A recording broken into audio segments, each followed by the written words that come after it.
السلام عليكم ورحمة الله وبركاته. النهاردة أعمل لكم حاجة لذيذة خالص تنفع للغدا أو للصيام لإخواتنا المسيحيين اللي صايمين. النهاردة أعمل لكم العدس بشعرية على طريقتي. المكونات بتاعتي: نص كيلو عدس، ربع كيلو شعرية، 3 بصلات، راس توم، زيت زيتون أو أي زيت أو أي سمنة نباتي. عندي هنا مية بتغلي على النار. غسلت العدس وبعد ما المية سخنت هنزل العدس كده في المية.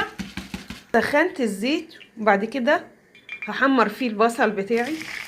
طلعت البصل بعد ما اتحمر. دلوقتي هحط الشعرية هحمرها، قد كوباية شعرية. والعدس بتاعي اهوت بيغلي.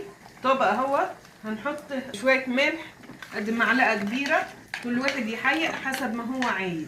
ما تنسوش الاشتراك. الشعرية خلاص اتحمرت اهوت، هطشها بمية دافية. دلوقتي هضيف الشعرية على العدس وهقلبهم شوية. حطيت معلقة زيت كبيرة في الحلة.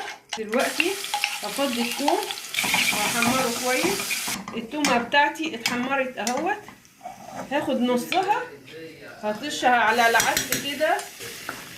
اللي عايز يحط البصل المحمر يحط، اللي عايز التومة يحط. وباقي التومة ديت فيها بشوية عيش مقطعاهم واشوحهم كده كويس في التومة. اشوحهم في التومة كده وهحط كمان عليهم بهارات. وحمرت العيش تحت الشواية في الفرن. ايه رأيكم في العدس اللذيذ بتاعي؟ العدس ابو شعرية بعد ما طاب. ايه رأيكم؟